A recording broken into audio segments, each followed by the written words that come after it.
இந்துன்னா அப்படி தாங்க இருக்கணும். பொட்ட பசங்களாக இருக்கிறானுங்க எல்லாம். முருகரை பற்றி இப்படி பேசுகிறாங்க. அங்கே திருப்பரங்குன்றத்தில் பிரச்சனையாக இருக்குது கோயிலுக்கு. தர்கா வச்சுட்டு இவங்க பிரச்சனை பண்ணுறாங்க, கறி வெட்டுறாங்கிறாங்க. எல்லாம் பொட்ட பசங்களாக இருக்குங்க. இவனுங்க எல்லாம் எதனா பண்ணால் தான் சரிப்பட்டு வரும். ஒரு வேறு இஸ்லாமியர்களை, கிறிஸ்தவர்களை, குறிப்பாக இஸ்லாமியர்களை. நான் நல்லா தூங்கி அப்புறம் நயினார் தான் பாட்டு பாடி எழுப்பி விட்டாருங்க. ஆறாது இவ்வளவு கன்றாவி கரணம் கொடுற பனி எது, மழை எது, நதி எது, கடல் எது, சகலதும் உனதொரு கருணை எழுவது. அதனாலதான் எச் ராஜா சொல்றாரு அயோத்தியா மாத்துவோம் திருப்பரங்குன்றத்தை. அதுல அண்ணாமலை பேசுறதை கேட்டீங்கன்னா கந்த சஷ்டி கவசம். கந்துன்னா என்ன தெரியுமா? தொப்புளுக்கு கீழே, தொப்புளுக்கு 2 இன்ச்சு கீழே இருக்காமே, அதை காப்பாத்துன்னு கேட்கறதுதான் கந்த. நான் சொல்லல, அண்ணாமலை சொன்னாரு. ஒரு 35 வயசுக்கு கீழே இருக்க யாருக்குமே அப்படி ஒரு மாநாடு நடக்குதுன்றதே மதுரை தெரியல. அவங்களே பொருள் காட்சின்றாங்க. அவங்க பொருள் பழக்க வழக்கம் தான் முக்கியம், மதம் முக்கியம் இல்ல. பழக்க வழக்கத்துக்காக யார் வந்தாலும் சரி என்ன வேணா பண்ணுவோம், யாரையும் வந்துட வேணா சொல்லுங்க சொல்லி எல்லா முதற்காரங்களும் சொன்னாங்க, பெண்கள் உட்பட. இந்த இந்து முஸ்லீம் பிரச்சனைன்னு இந்தா என் ஃப்ரெண்டு அசீஃப் பேர், நாங்கள் 2 பேரும் சின்ன பிள்ளைலேருந்து ஒன்றா தான் வளர்ந்துட்டு இருக்கோம், எங்களுக்கு ஒரு பிரச்சனையும் கிடையாது, தேவையில்லாமல் இவங்க தான். அவரு அதை கேஷுவலாக சொல்கிறாரு. ஆனால் அந்த நபர் வந்து ஒரு மாதிரி பதட்டமாக நின்று இருந்தாப்புல. அசீஃப் பையன் இதில் எவ்வளோ பேருன்றதை சொல்கிறோம். ஆனால் அவங்க கூட்டம் நடத்தும் போது அவங்க உட்காந்து யாருமே மதுரைக்காரன் கிடையாது. மதுரையா இருந்திருந்தா அது பாஜக இருக்கிறவனா இருந்திருக்கும், இந்து முன்னாடியா இருந்திருக்கும், விஸ்வ இந்து பரிஷத்,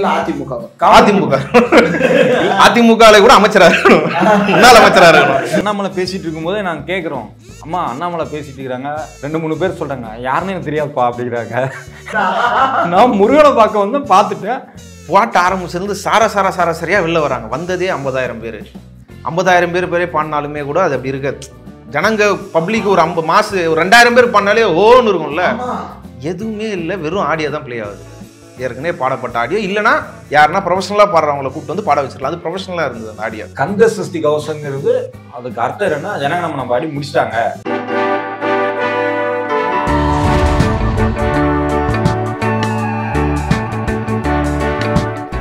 பேரலை நேயர்களுக்கு வணக்கம். இன்னைக்கு ஒரு வரலாற்று சிறப்புமிக்க நேர்காணலாக இது அமைய போகிறது. ஒரு பக்தி பரவச நிலையில இருந்துட்டு ஒரு 2 நாள் கழிச்சு நம்முடைய பேரலை அரங்கத்திற்கு வந்திருக்கக்கூடிய 2 நண்பர்களை நம்ம வரவேற்க கடமைப்பட்டிருக்கிறோம். பழம் சதீஷ் செல்லத்துறை, பழம் அரவிந்த். ஐயா, ஒரு வரலாற்று சம்பவத்தை நிகழ்த்திட்டு வந்திருக்கிறீங்க. ஒரு லட்சக்கணக்கான 5 லட்சம் மக்கள் திரண்டு கின்னஸ் ரெக்கார்டு படைத்திருந்த ஒரு மாபெரும் நிகழ்ச்சியை கவர் பண்ணியிருக்கிறீங்க. அதை விடுங்க, மதுரைக்காரனை பூரா காட்டி முராண்டி பையன் சொல்ற ஒரு ஊர்ல இருந்து மதுரைக்கு 2 நாள் போயிட்டு வந்திருக்கீங்க. அப்படிலாம் எவன் சொன்னா? சொல்றாங்க, சொல்ல மாட்டாங்க. எவனும் இப்ப போயிட்டு வந்த இவங்க தான் சொல்ல மாட்டாங்க. நான் சொல்ல மாட்டேன். நான் கண்டிப்பா சொல்ல மாட்டேன். ஏன் ராஜா, என்ன அது உண்மை இல்ல. என்ன நடந்துச்சு? சரி, எப்படி இருந்தது? மதுரைக்கு முதல்ல எப்படி போனீங்க, என்ன நடந்துச்சு? இவர் சொல்லுங்க. நீங்க சொல்லுங்க. இந்த மாதிரியா மதுரை இவர் தான் பிளான் போட்டாரு. இந்த மாதிரி அந்த முருகன் பக்தர் மாநாடு நடக்குது, சங்கி ஏதோ ப்ராப்ளம் பண்ணுறாங்க, போகலாம் நேரில் போயிடலானப்போ கிளம்பியாச்சு. கிளம்புன அன்னைக்கு பயங்கரமான ஒரு ஸ்ட்ரக்கு. என்னாச்சு அப்படின்னா, டிக்கெட் புக் பண்ணோம் வெள்ளிக்கிழமைக்கு அப்படின்னு நினச்சிட்டு சனிக்கிழமைக்கு புக் பண்ணிட்டோம். இவர் 6:30 இன்டர்வியூவில் உட்காந்துட்டு இருக்காரு. 7:30 ட்ரெயின் வாயான்னு கீழே வந்ததுக்கப்புறம் பார்த்தா டிக்கெட் நாளைக்கு. நான் கேன்சல் பண்ணிட்டு அடித்து பிடிச்சி பஸ்ஸில் ஏறி அங்கே போய் ஃப்ரெண்டு வீட்டில் தங்கியாச்சு. காலையில் இன்டர்வியூ. தோழர் வாஞ்சிநாதன் இந்த முருபக்தர் மாநாடுகளை ஒட்டி அதுக்கு முன்னாடி திருப்பரங்குன்றம் இஸ்லுக்கும் இதுக்கும் உள்ள பிரச்சனைகள்லாம் எழுப்பி தோழர் வாஞ்சிநாதனுக்கு ஒரு இன்டர்வியூ எடுக்கலாம் அப்படின்ட்டு போகலான்னா கிளம்புன 1 மணி நேரத்தில் ஃப்ரெண்டோட காரு பிரேக் டவுனு. என்ன ஆச்சரியம் அப்படின்னா, சம்மந்தமே இல்லாத ஒரு மதுரை போலீஸ்கார் ஒருத்தர், சதீஷ்னு தான் அவர் பேரும். என் பேர் பொதுவாக நல்லா தான், சதீஷ்ன்ற பேர் வச்சு நல்லவங்க தான். சம்மந்தமே இல்லை அவருக்கு. நான் பார்த்து பிரச்சனை இருக்குன்னு பார்த்து நிப்பாட்டி பேனட் வரைக்கும் திறந்து பார்த்து செக் பண்ணிட்டு அவரே ஒரு மெக்கானிக்கு கால் பண்ணி என்ன பிரச்சனை தெரியல நீங்கள் அனுப்புங்க நம்பர்லாம் கொடுத்துட்டு போயிட்டாரு. ஸோ அந்த அளவுக்கு அங்கே ஒரு உதவி. பக்கத்தில் டீ கடை. அப்புறம் கூத்த கேளுங்க, ஓனருக்கு கால் பண்ணி வண்டி ஸ்டார்ட் ஆகல, அப்போ என்ன சொல்லியிருக்காருங்க? நான் என்னங்க சொன்னேன், ஓனர் என்ன சொல்லிட்டாருன்னா, வண்டி ஸ்டார்ட் ஆகணும்னா விட்டு உங்கள் வேலையை பார்க்க போகிறேங்க, ஒன்றும் ரோட்லேயே விட்டு போயிருங்க, வண்டி நாங்கள் ஓரமாக விட்டுருங்க, ஒன்றும் பிரச்சனை இல்லை, பக்கத்தில் டீ கடையில் ஏதாவது ஒரு கடை இருந்துச்சுன்னா அந்த கடையில் சாவி கொடுத்துட்டு போயிருங்க அப்படின்ட்டாங்க. அவ்வளோ நம்பிக்கைங்க அந்த ஊரில். ஒருத்தர் கூட கொடுத்துட்டு போகலாம், ஒரு பிரச்சனை இருக்காது அப்படின்னு. நானும் பக்கத்தில் டீ கடையில் ஒரு அக்கடை கொடுத்துட்டு மெக்கானிக்கை ஃபோன் பண்ணி இல்லை வர வேண்டாம் அவரே எடுத்துகிட்டு வரண்டு கிளம்பிட்டோம். வாஞ்சிநாதன் தோழர் இன்டர்வியூவில் இருந்து இன்னும் கொஞ்சம் எங்களுக்கு கொஞ்சம் வெளிச்சம் கிடச்சிது. என்னென்னா, இது பயங்கரமான சதித்திட்டத்துக்கான ஒரு இது மாதிரி இருந்தது. வாஞ்சிநாதன் தோழரை முடிச்சுட்டு அப்புறம் நாங்கள் மதுரை மக்களுக்கு சதி திட்டம் யாரு வாஞ்சிநாதன் தோழர் திட்டுறாரா இல்ல மாநாடு திட்டுறாரா? ஆனா திருப்பி விட்டுருவீங்க போல, வாஞ்சிநாதன் உள்ள வச்சுட்டு சங்கிகளை வெளியில விட்டுருவீங்க போல. அதுக்கப்புறம் பப்ளிக் பைட்டுக்கு போகலாம் அப்படின்னு கிளம்பணும். மதுரை மக்களை இவர் தான் புதுசா பாக்குறாரு. எனக்கு வந்து திருநெல்வேலி தான். மதுரை தான் அவரு. நீங்க சொல்லுங்க. சென்னை. அதில் மதுரை மக்கள்கிட்ட நிறைய பேர்கிட்ட பேசணும். இப்போ இங்கே சென்னைன்னா பப்ளிக் ஒப்பீனியன் எடுக்கிறோம் அப்படின்னா ஒரு 10 பேர் அட்டன் பண்ணால் தான் ஒருத்தர் பேசுவாங்க. எல்லாரும் பிஸியாவே இருப்பாங்க. பிஸியாக இருப்பாங்க. ஒரு இயல்பாக ஒருத்தங்கிட்ட பேசுறது இருக்குல்ல, உரிமையாக பேசுறது இருக்குல்ல, அது இங்கே தயங்குவாங்க. காலில் வெந்நியை ஊற்றிக்கிட்டு அப்படி எங்கடா ஓடுறீங்க? இது வன்மம். நீங்கள் மதுரைக்காரர், அதனால் வன்மம் வந்த ஊரில் ஒழுங்காரு அப்படிங்கிறார் அவரு. ஆனால் இவங்க எல்லாருமே வந்து வில்லிங்காக என்ன எதை பற்றி கேட்குறீங்கன்ற மாரி கேட்டு முருகர் மாநாடான்ற போது அதில் ஒரு வித்தியாசம் இருக்குது. ஒரு 35 வயசுக்கு கீழே இருக்க யாருக்குமே அப்படி ஒரு மாநாடு நடக்குதுன்றதே மதுரையில் தெரில. மதுரையில் எங்கே பார்த்தாலும் கொடி கட்டியிருக்கிறாங்க. கண்டிப்பாக லட்சக்கணக்கில் கட்டியிருப்பாங்க. 1000லாம் இருக்காது, லட்சக்கணக்கில் கட்டியிருப்பாங்க. எல்லா பாலத்திலையுமே கொடி இருக்குது. அப்படி இருந்தும் போஸ்டர்கள், திருமாரஞ்சி ஒரு பக்கம் போஸ்டரு, மோடி ஃபோட்டோ போட்டு போஸ்டரு, பவன் கல்யாண், அண்ணாமலை எல்லா கோஷ்டியும் போஸ்டர் ஒட்டிருக்குது. அப்படி இருந்தும் 35 வயசுக்கு கீழே யாருக்குமே அப்படி ஒரு மாநாடு நடக்கிறதா தெரியல. அதுக்கு மேலே இருக்கிறவங்களுக்கு மாநாடுன்றது தெரியல. அங்கே வந்து 6 படை வீடு வந்து வச்சிருக்கிறாங்க, மாதிரி வச்சிருக்கிறாங்க, அதை போய் பார்க்கலாம் அப்படின்றாங்க. 6 படை கண்காட்சி. 6 படை அல்ல, அவங்களே பொருள் காட்சின்றாங்க. நீ எல்லாமே பொருட்காட்சி. அவன் என்ன நினைச்சிருக்கான், போய் பார்த்துருப்பாங்க, சேரா இருந்துக்கு சேர் விற்கிறாங்க போல, நம்ம சாமியை கும்பிட்டு போவோம். முதல் நாள் 10,000 20,000 வந்ததும் அப்புறம் லட்சம். இது இப்படி தான் வாய் வார்த்தை. அவங்களே சொன்னாங்க, இங்கே வந்து நீங்கள் போஸ்டர் அடித்தாலோ இல்லை சோசியல் மீடியாவில் பண்ணாலோ ஒன்றும் வேலைக்காவது. வாய் வார்த்தை மூலமாக தான் இது அதிகமாக பரவும். எங்களுக்குலாம் இது வரைக்கும் கிடைக்கல. அதாவது குரோமோ முன்னாடி ஒரு கடையில் 25 வயசு பையன்ட்ட பேசணும், 2-3 பேசணும். அவங்க எல்லாம் அப்படி தான் சொன்னாங்க. இந்த ஏரியாவில் அந்த எந்த ஏரியா, மகாத்மா காந்தி ஸ்கூல் இருக்கிற ஏரியா, கேகே நகர், அந்த ஏரியாவில் அந்த பையங்க அப்படி சொல்கிறாங்க. அப்புறம் அவங்க சொல்கிறாங்க, இங்கே வாய் வார்த்தை தான் முக்கியம். சரி, இந்த அரசியல் மதம் இதெல்லாம் கலக்கலாமா அப்படின்னு கேட்டால் யாருமே, அதாவது 100க்கு 100% ஒருத்தர் கூட அதில் என்னப்பான்னு ஒரு கூட வார்த்தை வரல. 100க்கு 100 பேர் என்ன சொன்னாங்கன்னா, நோ, மதம் வேறு அரசியல் வேறு. ஐயா நீங்கள் சாமிலாம் கும்பிட்டு வந்தீங்க, அங்கே போயிட்டு வந்தீங்க அப்படின்னா சாமி வேறங்க, கட்சி வேற, ஓட்டு வேற, அதெல்லாம் வேற. அதில் ஸ்பெசிஃபிக்காக ஒருத்தர் வந்து நைனாரை வந்து புகழ்ந்து பேசுகிறாப்புல. அற்புதம் பண்ணிட்டாங்க, பிரம்மாண்டம் பண்ணிட்டாங்க. அவர் வீடியோவில் திறந்தா அவர் வந்து பேசுகிறாரு, மாநாடுக்கு வாங்கன்னு கூப்பிட்டாங்க. சரி, என்னமோ எதுவுமே பார்த்தா முருகலுக்கு வர பார்க்க தான் பயங்கரமாக இருக்குது அப்படின்னு நைனாரை புகுந்து பேசுகிறாப்புல, அண்ணாமலை புகுந்து பேசுகிறாப்புல. சரி, இதில் வந்து குன்றத்தை காப்போம் குமரனை காப்போம்னு போட்டிருக்கிறாங்களே, அதுக்கப்புறமேட்டு இந்துக்கள் ஒன்று சேரணும் ஆபத்துன்னு போட்டிருக்கிறாங்களே, இதுமாரி அரசியல் பண்ணலாமா இதில்? மோடி ஃபோட்டோ போட்டிருக்கிறாங்களேன்னா அது தப்புப்பா, அது கட்சி தனியாக இருக்குது இல்லை, அது அவங்க பண்ணிடணும். இதில் வந்து அதெல்லாம் செய்யக்கூடாது அப்படியா போட்டிருக்கிறாங்க. அது தெரியல, நாங்கள் அறுபடை வீடுக்கு போனோம், பார்த்தோம், வந்தோம், அது தெரியல எங்களுக்கு அப்படின்ற மாரி யார் நயனாரை பூந்து பேசுகிறாங்களோ, யார் அண்ணாமலையை பூந்து பேசுகிறாங்களோ அதே வந்து, அதாவது அவர் பாஜகக்காரர் லிட்டரா அவரே வந்து இது தப்பு, நீங்கள் அரசியல் பண்ணுறதுக்கு எவ்வளோ இருக்குது, திமுக அவ்வளோ பண்ணுது, அதெல்லாம் போய் பேசுங்க. முருகரை வச்சு நீங்கள் இது பண்ணுறதுன்றது தப்பு. ஏன்னா முருகர் வெறும் பாஜக காரன் கிடையாது, திமுக காரங்க கும்பிடலாம், அதிமுக காரங்க கும்பிடலாம், ஏன் முஸ்லீம் கும்பிடலாம், கிறிஸ்டின் கும்பிடலாம். நீங்கள் இதை வந்து இப்படி இந்துக்களுக்குன்னு சொல்லக்கூடாது, பாஜகன்னு சொல்லக்கூடாதுன்ற மாரி அப்படி போட்டு உடச்சிட்டாங்க. முஸ்லீம் கிறிஸ்டின் கோயிலுக்கு போய் முருகனை கும்பிடலான்ற வராங்கன்றாங்க, அவங்களே சொல்கிறாங்க. இல்லை பசங்க, சின்ன பசங்கிட்ட பேசினா ஒரு முஸ்லீம் திருமணம் நடந்துட்டு இருந்தது, அந்த ஏரியாவில் போய் எடுத்துகிட்டு இருந்தோம். அங்கே இந்து பசங்கள் தான் இருந்தாங்க. அவங்ககிட்ட பேசினா என்னங்க சொல்கிறீங்க, அப்படிலாம் இல்லையே, என் ஃப்ரெண்டு கல்யாணம், முஸ்லீம் ஃப்ரெண்டு கல்யாணம், அதுக்கு தான் வந்திருக்கிறோம்.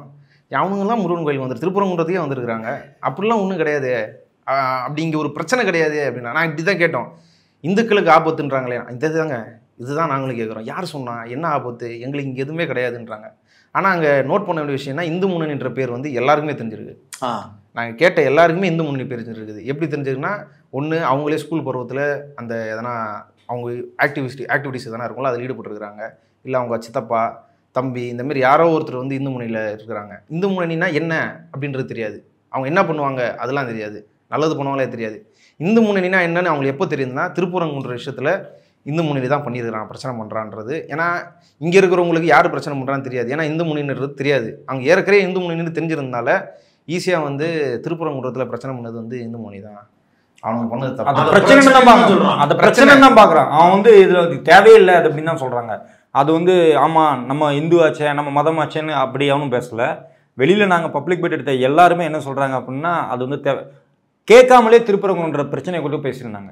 நாங்கள் கேட்கவே இல்லை, ஆனால் அவங்க அது உதாரணமாக திருப்பரங்குன்ற பிரச்சனையை பேசியிருக்காங்க. அதுல குறுக்க ஒரு ஆட்டோக்கார் யாராவது வந்து என்ன பண்ணிட்டு இருக்குன்னு மிரட்டி இருப்பாரு. ஆமா மிரட்டுறதில்ல, ஒருத்தர் பைட் எடுத்துகிட்டே இருக்கிறோம், திடீர்னு ஆட்டோ சறுக்குன்னு இந்த ஸ்கிட் அடிச்ச மாரி பிரேக் போடுவாங்கல்ல, உள்ளே 8 பேர் உட்காந்துக்கிறாங்க. ஸ்கிட் அடிச்ச மாரி வந்து பிரேக்கை போட்டு என்ன பண்ணார், என்ன பார்த்தா ஆள் வந்து பட்டையங்கிட்டியுமா, வேட்டி வந்து பச்சை கலர் காவி கலர் வேட்டி, ஆட்டோ சட்டை போட்டுருக்கிறாரு. ஆஹா ஏதோ ஆயிடுச்சு போல, மாநாடு போகிறதுக்குள்ளே முடிச்சிடானுங்க போலன்னு பார்த்தா இறங்கி வந்து என்னன்னா இல்லை முருகன் மாடம் அப்படியா, நான் பேசலாமா, ஓகே ஆட்டோ விட்டு இறங்க மாட்டேன் பரவாயில்லையான்னாரு.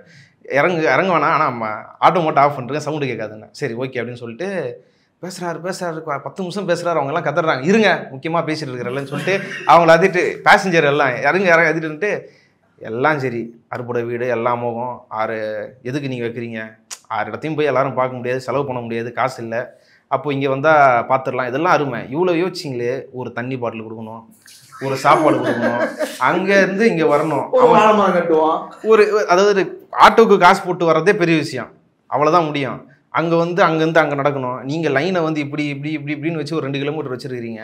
இப்போ உங்கள் பசிக்க சாப்பிட்ணும், இவ்வளோ கோடி லட்சக்கணக்கில் கொடி கட்டிருக்கிறீங்க, அவ்வளோ பெரிய பேனர் வச்சுருக்கீங்க, அவ்வளோ போஸ்டர் வச்சுருக்கிறீங்க, இதை பண்ணுறதுக்கு பதிலாக சாப்பாடு ஒரு வாய் தண்ணி ஒரு வாய் போடணுன்ட்டு அவர் போயிட்டு வந்துருக்கிறாரு. அதான் பிரச்சனையே. போயிட்டு வந்து நல்ல பக்தர், அவர் பக்தர், திருநீரெல்லாம் வச்சிருந்தாரு, நல்ல பக்தர். தர்காவை இடிக்க வாங்குறாங்க, அவரு எடுத்த தோணை நம்மள அட்டாக் பண்றவர்னு நினைச்சோம். ஆனா எதிர்பாராதமா அவர் அவங்கள அவர் இன்னும் பேசியிருப்பாரு. அந்த அதுக்கப்புறம் ஆட்டோல அழுவ ஆரம்பிச்சாங்க, வேலைக்கு போனோம் ப்ளீஸ் வாங்க, வேலைக்கு போனோம் வாங்கன்னு சொல்லிட்டு போயிட்டாரு. அவர் அதுக்கப்புறம் ஏதோ சொல்ல வந்தார், அண்ணாமலை என்னமலாம் ஆரம்பிச்சாரு, அதுக்குள்ள அவங்க முடிச்சு விட்டாங்க. அவர் சொன்னதுல ஒரே ஒரு வார்த்தை, ரொம்ப முக்கியமான வார்த்தை, ரொம்ப இயல்பான வார்த்தை, சாமியா வயிறான்னு கேட்டா வயிறு தாங்க முக்கியம், அதுக்கப்புறம் தான் மற்றதெல்லாம். அந்த அளவுக்கு ரொம்ப யதார்த்தமா போற போக்குல சொல்லிட்டு போயிட்டாரு. இன்னொன்னு முக்கியமா மதுரையில என்ன ஒரு அழகு இருக்கும்னா, எல்லா இடத்துலயுமே டீ கடையில அட்டி இருக்கும், டாப் அடிக்கிற இடம்னு சொல்லுவோம், இங்க அட்டின்னு சொல்றாங்கல்ல. அந்த டாப் அடிக்கிற இடத்துல எல்லாம் 10 பசங்க நின்னானுங்கன்னா அதுல ஒருத்தன் முஸ்லீம் பையன் இருப்பான். எல்லா பசங்களுக்கு உள்ளேயும் முஸ்லீம் ஃப்ரெண்ட் இருப்பான். அவன் முஸ்லீம்னு அவனுக்கும் ஃபீல் ஆகாது, எங்களுக்கும் அது ஃபீல் ஆகவே ஆகாது. அவனுக்குள்ள அப்படியே தமுக்கத்துல அட்டி டாப் அடிக்கிறோம்னா அப்படியே கோரிப்பாளையம் பள்ளிவாசலுக்கு போவோம், அப்புறம் தெற்குவாசல் பள்ளிவாசல் போவோம், அப்புறம் அவனையே கூப்பிட்டுக்கிட்டு மீனாட்சி அம்மன் கோயிலுக்கு போவோம், மஹாலுக்கு போவோம். இப்படி எங்களுக்குள்ள ஒரு கல்ச்சுரலாவே வந்து ஒரு மிங்கில் இருக்கும். அதனால நீங்க சொல்றதெல்லாம் வந்து மதுரை மனிதராகவே மாறிட்டார். அதுல அந்த நீங்க அந்த பழக்கம் சொல்லும் போது அவங்க சொன்ன எல்லாரும் சொன்ன ஒரே வார்த்தை என்ன, பழக்க வழக்கம். இங்க நாங்க இப்படியே கேட்டோம், பழக்க வழக்கம்னா எப்படி இல்ல, அதான் பழக்க வழக்கம் அப்படி இல்ல, அத பழக்க வழக்கமே சொல்ல முடியும். அவங்க என்ன சொல்றாங்கன்னா, நாங்கள் இப்படியே கேட்டோம், இல்லை நீங்கள் வந்து இப்படி சொல்கிறீங்க, இயல்பா எல்லாரும் ஒன்றா இருக்கிறோம் அப்படின்லாம் சொல்கிறீங்க, இங்கே எதுவும் பிரச்சனை இல்லைன்னு சொல்கிறீங்க, ஆனால் வந்து இந்துக்களுக்கு ஆபத்துன்னு சொல்லி தான் கூப்பிடுறாங்க, நோட்டீஸ் கொடுக்கும்போது அதை பேசுகிறாங்க, நாளைக்கு மாநாட்டிலே, அது மாநாடு முன்னாடி நாள் எடுத்தோம், மாநாட்டிலே நாளைக்கு அதை பேசுவாங்க. ஒருவேளை அவங்க வந்து உங்கள்கிட்ட நேரடியாக சந்திச்சு இந்தமாரி நம்மளை வந்து முஸ்லீம்கள் கிறிஸ்டின்கள்லாம் ஒரு மாதிரி பார்க்குறாங்க, நமக்குன்னு ஒரு நாடு இல்லை, நம்ம வந்து நம்ம கடவுளை வந்து கிண்டல் பண்ணுறாங்க எல்லாரும், நம்ம கொடுத்தா பிரசாரம் வாங்க மாட்டுறாங்க, இவங்களுக்கு எதிராக நம்ம நிற்கணும்னு சொன்னால் என்ன பண்ணுவீங்க? நாங்கள் மதம் எங்களுக்கு பெருசு கிடையாது, பழக்க வழக்கம் தான் பெருசு, பழக்க வழக்கத்துக்காக என்ன வேணால் பண்ணுவோம், அது மதமாக இருந்தாலும் சரி டேஸாக இருந்தாலும் சரி, அப்படி யாரும் வந்து பேசுகிற வேணான்னு சொல்லுங்க, இங்கே அவ்வளோதான் பிரச்சனையா. பழக்க வழக்கம்னா இதை ஒருத்தர் சொல்லல, பழக்க வழக்கம் தான் முக்கியம், மதம் முக்கியம் இல்லை, பழக்க வழக்கத்துக்காக யார் வந்தாலும் சரி என்ன வேணால் பண்ணுவோம், யாரையும் வந்துட வேணாம் சொல்லுங்கன்னு சொல்லி எல்லா முதற்காரங்களும் சொன்னாங்க, அதை பெண்கள் உட்பட. இல்லை இங்கே மொபைல் ஷாப் இருக்குது வரிசையாக, அது எந்த ஏரியான்னு தெரியல, ரேண்டமாக தான் போட்டோம், மீனாட்சி பசார் ரேண்டமாக தான் போட்டுவாங்க. அங்கே பேசிட்டு இருக்கல அந்த பையன் வந்து ஒரு நல்லா ஹைட்டாக வருது, ஒரு சிறுசாக ஒரு பையன், அந்த லாரல் ஹாடி மாதிரி இருக்காங்க. பேசும்போது அவர் பேசுகிறாரு, இந்த இந்து முஸ்லீம் பிரச்சனைன்னு, இந்தா என் ஃப்ரெண்டு அசீஃப், இவன் பேர் அசீஃப், நாங்கள் 2 பேரும் சின்ன பிள்ளைலேருந்து ஒன்றா தான் வளர்ந்துட்டு இருக்கோம், எங்களுக்கு ஒரு பிரச்சனையும் கிடையாது, தேவையில்லாமல் இவங்க தான். அவரு அதை கேஷுவலாக சொல்கிறாரு, ஆனால் அந்த நபர் வந்து ஒரு மாதிரி பதட்டமாகவே நின்று இருந்தாப்புல அசீஃப் பையன். ஆமாம், அவர்கிட்ட வந்து இந்த மாதிரி பிரச்சனை இதெல்லாம் சொல்லும்போது அவருக்கு தெரியுது, 2 பேருக்குமே திருப்பரங்குன்ற இஷ்யூ தெரியுது, அவராக தான் சொன்னார் இவனுக்கு தான் இந்த பேர் பண்ணானுன்றதுல அந்த இந்து சகோதரர் தான் சொன்னார். இவர் ஆனால் ஒரு மாதிரி பதட்டமாக ஒரு வார்த்தை திறக்கலை, அந்த பைட்டு முடிகிறவருக்கும் அவர் வாயை திறக்கவே இல்லை, அவர் பேசக்கூடிய நபர் தான், ஆனால் அவர் எதுவுமே பேச முடியல, அவரால் ஏதோ ஒரு மாதிரி ஒரு அச்சத்தில் இருந்த மாரி அவரோட உணர்வு வந்தது, அது வந்து அங்கே இருக்குதுன்ற. அதே மொபைல் ஷாப்பில் இன்னொரு அவர் கட்டாயம் ஒரு பாரதிய ஜனதா கட்சி ஆதரவாளர்கள் கூட இருக்கலாம், அவர் வந்து அவரோட பேச்சில் எல்லாத்துலேயுமே வந்து இந்த மாதிரி செய்கிறது நல்லது அப்படி இப்படின்னு சொல்லிகிட்டே இருந்தார். மோடி ஃபோட்டோ போடலாமான்னா அது அவங்க தான் நடத்துகிறாங்க, அவங்க வீஸ் போட்டுக்கலாம், இந்த மாதிரி குன்றம் காப்போம் அது அவங்க வீஸ் போட்டுக்கலாம் அப்படின்னு சொன்னார். சரி அரசியலில் மதத்தை கலக்கலாமான்னு கேட்டோம், அவரால் துணிஞ்சு பதில் சொல்லவே முடியல. இந்த ஒரு செக்யூரான ஒரு நிலைமை இருக்குல்ல, இந்த நாட்டில் இந்த ஊரில் வந்து ஜாதி பேரை கேட்டு பேச முடியாதுங்கிற மாதிரி இந்த மாதிரி மதத்தை சேர்க்கலாம் அப்படின்னு அவங்க வாயிலேருந்து வர மாட்டேங்குது. அந்த அளவுக்கு இங்கே நம்ம வந்து ஒரு மண் இந்த இடத்துல ஒரு பாரம்பரியமாக அங்கே நிற்குது. அதுக்கு காரணமான திராவிட இயக்கங்கள், கம்யூனிஸ்டுங்க எல்லாமே யோசிச்சு பார்க்க வேண்டிய சூழ்நிலை. புரிஞ்சுக்கிறேன். இப்போ அப்படியெல்லாம் சொல்லிட்டீங்க, உங்க விஷுவல்ல உங்க நீங்க போய் ஃபீல்டுல பார்த்து தெரிஞ்சு, இங்க இருந்து பார்க்கும்போது கட்டுக்கடங்காத கூட்டம் வந்தது போல தெரிஞ்சது. முழக்கங்கள் 5 லட்சம் பேர் கின்னஸ் ரெக்கார்டு அப்படியெல்லாம் சொல்லப்பட்டது. ஆக்சுவலா அந்த ஃபீல்டுக்குள்ள நுழையும் போது என்டரிங் டு தட் கேட் எப்படி இருந்துச்சு? அதாவது இப்படி எல்லாரும் போகிறாங்கல்ல மாநாடு திரள் அப்படின்னா, எல்லாரும் இப்படி போகிறாங்கல்ல, இதில் போயிட முடியுது. நிற்கிது வண்டிலாம், ஏன்டா நிற்கிது, எல்லாம் ஃப்ளோ தானே போயிட்டேன்னு பண்ணால், இப்படி போகிற கூட்டத்தோட வர கூட்டம் அதிகம். 5 மணிக்கு சாயங்காலம் 5 மணிக்கு வெளியில் திடல்ல இருந்து வெளில வர கூட்டம் ஆரம்பிக்கிறது எப்போ? 6 மணிக்கு 3 மணிக்கு ஆரம்பிக்கிறதா பிளான், 3:30க்கு ஆரம்பிக்கிறதா அவங்க ஷெடியூல். ஆனால் அதில் கலை நிகழ்ச்சி இப்படிலாம் போயிட்டு 5 மணிக்கு வந்து இது வச்சுருந்தாங்க, அதாவது ஸ்கந்தசஷ்டி கவசம் வந்து அந்த கின்னஸ் ரெக்கார்டு வச்சுருந்தாங்க. நாங்கள் வந்து பப்ளிக் பீக்லாம் எடுத்துகிட்டு போகும்போது ஒரு நண்பர் சாப்பிட்டே ஆகணுன்ட்டார். அதனால் அங்கே ஒரு வீட்டில் போய் சாப்பிட்டுக்கிட்டு வந்ததுனால எங்களுக்கு லேட் ஆகிடுச்சு. 5 மணிக்காக போகிறோம். இப்படி போயிட முடியுது. என்னடா நிற்கிது, ஏன்டா இப்படி பண்ணுறதுன்னு பார்த்தா அங்கேருந்து ஒரு கூட்டம் சாரையாக வந்துட்டே இருக்குது. இந்த பக்கம் என்னங்க நாங்கள் பயந்துட்டோம், ஒரு வேளை திடலே ஃபில் ஆகிடுச்சு போல, இடம் இல்லை போல, எல்லாம் ரிட்டர்ன் வராங்க போல, நம்ம லேட் ஆகிட்டோம், வந்ததே வேஸ்ட்டு, போக முடியாது போல, எது எடுக்க முடியாது போலன்னு பார்த்தா, என்னங்க நிப்பாட்டி கேட்டால், இல்லை பூனை வந்துட்டோம். இல்லை என்ன பூனை வந்துட்டீங்க, மாநாடு முடியும். மாநாடா அப்படின்னாங்க. இல்லைங்க மாநாடு தான். மாநாடு போலியே, அங்கே அந்த முருகரை பார்க்க போனால் அறுபடை வீடுன்னாங்க. இல்லைங்க மாநாடு. அப்படியா, அதான் கூப்பிட்டு உள்ளவானாங்களா? நான் நல்ல வேலை போல, எப்போ போக முடியாது, 9 மணியா, நல்ல வேலை வந்துட்டோன்ற மாதிரி தான் எல்லாரும். அந்த மாநாட்டுக்கு போகிறதுக்கு முன்னாடி அந்த அறுபடை முருகன் அந்த 6 செட்டப் அந்த செட்டு போட்டு வச்சிருக்காங்க. நீங்கள் அதை பார்த்துட்டு தான் அப்படி உள்ளே போக முடியும். இவங்க பார்க்குறவங்களே ஃபஸ்ட்டு புஷ் பண்ணி உள்ளே தள்ளுறாங்க. என்ன அப்படின்னா, சீட்டை நிறைங்க. 7-7:30 வரைக்கும் கூட இடையில மைக்க பிடிச்சி சீட்டு நிறைங்கிறாங்க. அவங்க போட்டிருக்கிற சீட்டு ஃபில் ஆகலை. 22ஆம் தேதி அதுக்கு முன்னாடி போனவங்க எல்லாருமே வந்து பொறுமையாக நின்று அறுபடை விட பார்த்துட்டு ஃபோட்டோ எடுத்துட்டு எல்லாமே பண்ணிட்டு போனாங்க. 22ஆம் தேதி போனவர்களில் பெரும்பாலான பேரை நிற்க விடல அந்த இடத்துல. அந்த நிறுத்தம் நின்னா இப்படியே போயிடுவான்றதுக்காக ஒன்று உள்ளவா இல்லை வெளில போ. அங்கே அந்த இதில் எவ்வளோ பேருன்றதை சொல்கிறோம். ஆனால் அவங்க கூட்டம் நடத்தும் போது அவங்க உட்காந்தவங்க யாருமே மதுரைக்காரங்க கிடையாது. மதுரையா இருந்திருந்தா அது பாஜக இருக்கிறவனா இருந்திருக்கும், இந்து முன்னணியா இருந்திருக்கும், விஸ்வ இந்து பரிஷத், அதிமுக கூட அமைச்சரா இருக்கணும், முன்னாள் அமைச்சரா இருக்கணும். அப்பதான் வந்து அங்க இடம் யாருன்னா அங்க உட்காந்து மற்றவங்க எல்லாம் வந்து வெளியூர்ல இருந்து வேனை ஏற்றிட்டு வராங்கல்ல, அவங்களுக்கு இங்க பார்க்க விடல, அவங்களையுமே வந்து இங்க பார்க்க விடல. இங்க பார்த்தா கலைஞ்சிட்டாங்கன்னா போயிட்டு வேனுக்கு 7 மணிக்கு எல்லாரும் கிளம்புற டைம், மாநாடு 8:30 முடியுது, வேன் எடுக்கிறது 7, எல்லா வேனுமே எடுக்கிறது 7. வெளியூர்ல பேசிட்டு இருக்காரு அண்ணாமலை. பேசிட்டு இருக்கும்போதே நாங்கள் கேட்குறோம், அம்மா அண்ணாமலை பேசிட்டு இருக்கிறாங்க, 2-3 பேர் சொல்றாங்க, யாருன்னு எனக்கு தெரியாதுப்பா அப்படிங்கிறாங்க. அண்ணாமலை நான் முருகனை பார்க்க வந்து பார்த்துட்டேன். 7 மணிக்கு பஸ்ஸுக்கு கூப்பிட்டுருக்காங்க, பஸ்ஸுக்கு போறாங்க. அவங்க மட்டும் ஃப்ளோவா வந்தது முருகன் பேருக்கு, ஊர்ல இருந்து திரட்டி கூட்டு வந்திருக்காங்க. முருகன் முழக்கம்லாம் எழுப்புனதை பார்க்க முடிஞ்சுச்சு. அதே அந்த முழக்கம் நாங்கள் பார்த்தோம். ரோட்ல வரும்போது வந்து வெறும் இந்த முழக்கம் மட்டும் கிடையாது, கந்தனுக்கு அரகுரா, முருகனுக்கு அரகுரா கிடையாது, ஜெய் காளி மாகாளி, பாரத் மாதா கி ஜெய், இதெல்லாம் இதை கிழடுங்களும் பண்ணுது, யங்ஸ்டர்ஸும் பண்றாங்க. ரொம்ப ஆரோக்கியமா ஒரு டீமை நாங்கள் பயங்கரமா பார்த்தோம். பயங்கரமா கத்துறானுங்க, பாரத் மாதா கி ஜெய், ஜெய் காளி ஓம் காளின்னு. யாருன்னா கத்தலாம் திட்டுறாங்க, அசிங்கமாக திட்டுறாங்க, ஃபுட்டேஜ் இருக்கு. அப்படி திட்டிட்டு பயங்கரமா பண்ணிட்டே இருந்தாங்க. அவங்களுக்கு என்னன்னா எதையோ பேசி அவங்கக்கிட்ட அது இருக்கு, அது கிளாஸிஃபை பண்றேன் யார் யார் எப்படின்னு. அவங்ககிட்ட என்ன இருக்குதுன்னா, நமக்கு ஏதோ ஒரு பிரச்சனை, நம்ம என்ன சொல்றது, இந்துன்றதுன்றத நிறுவனம் டைல்யூட் பண்றானுங்க, இந்துனா சும்மா இல்லைன்றதை நிரூபிக்கணும் அப்படின்னு எதை ஏற்றி விட்டுருக்குறானுங்க. பயங்கர வெறியா வந்தானுங்க. ஆனா அங்க என்ன பண்ணுவாங்கன்றதை பத்தி அவங்களுக்கு ஐடியா இல்லை. ஒரு சுறுசுறுப்பா இருக்கிற இளைஞர்கள் எதனா ஒன்னா அவர் ஏதோ ஒரு ஆக்டிவிட்டியில இருப்பான், அங்க பேசுவானுன்னு தெரியாது போல அவங்களுக்கு. உக்காண்ட்டு அவங்களால உட்கார முடியல. மாநாடுக்குள்ள வந்துட்ட பிறகு திருச்சி இப்படி சுத்துறாங்க, அப்படி சுத்துறாங்க, மறுபடியும் சுத்தி உள்ள போன அனுப்பிச்சு விட்றாங்க, இவங்க மறுபடியும் சுத்தி வெளில வராங்க. எனக்கு என்னடா இவ்வளோ ஆக்ரோஷமாக இருந்தானுங்களே, ஓடிட்டே இருக்கிறான்னு போய் மைக்கு நிப்பாட்டி, என்னங்க எங்கே போகிறீங்க, மாநாடு நடந்துட்டு 6:30 தான் ஆகுது, அதுக்குள்ளே எங்கே சுற்றிட்டே இருக்கிறீங்கன்னா, இல்லை ஜி போகிறோன்னு அவன் குனிறான், துண்டு வச்சு தலையை மூடுறான். என்னங்க அவ்வளோ ஆக்ரோஷமாக மிளகு போட்டிங்கன்னு. சரி மாநாடு நல்லதான் 4 வார்த்தை, நல்லதான் என்னத்த சொல்கிறது, ஏன்னா பேசிட்டே இருக்கிறானுங்க, இவனுக்கு ஒன்றும் புரியல. முருகரை பார்க்க கூப்பிட்டு வரேன் இது அதுன்ட்டு பேசிட்டே இருக்கிறேன், முருகரை பார்க்க கூப்பிட்டு வரேன் இது அதுன்னு சொல்லிட்டு உட்காந்து பேசிட்டு இருக்கானுங்க. வந்த ஜனம் மொத்தமாக வந்தது. அவங்க சொல்கிறது 5 லட்சம், அண்ணாமலை சொல்றது, காடேஸ்வரா சொல்றது வந்து 7 லட்சம். ஆனா ராம சீனிவாசன் வந்து புதிய தலைமுறை லைவ்ல பேசும்போது 3 லட்சம்னாரு. இந்துல 2 லட்சம், இந்துல 2 லட்சம். எல்லா இதுலயே வந்து அதாவது ஒரு காங்கிரீட்டான கணக்கு இருந்ததுன்னா எல்லா இடத்துலையும் ஒன்றா தான் வரப்போகுது. பத்திரிகைகள் மாற்றி எழுதலாம், கட்சியில் இருக்கிறவங்களே மாற்றி சொல்ல முடியும். அப்படியே ஸ்டேஜ்லேயே இதெல்லாம் சொன்னாங்க. ஆனால் நாங்கள் பார்த்தது பாக்ஸாக போட்டிருக்கிறாங்க. ஒரு பாக்ஸுக்கு 1200 சேரு. அதேமாரி ஒரு ரோவில் 4 பாக்ஸு, மொத்தம் ஒரு 15 ரோ. எப்படி கூட்டினாலும் 60,000 70,000க்கு மேலே வராது. அந்த 60,000 70,000 சேர்லேயே வந்து ஒரு 40% சுத்தமாக காலி. பாக்ஸில் எவனுமே இருக்க மாட்டான். ஒரு 1500 சேர்னா அதில் எவனுமே இருக்க மாட்டான். அதுக்கான ஃபுட்டேஜும் இருக்குது. போடப்பட்டது 70,000 சேர். 70 75 தான்.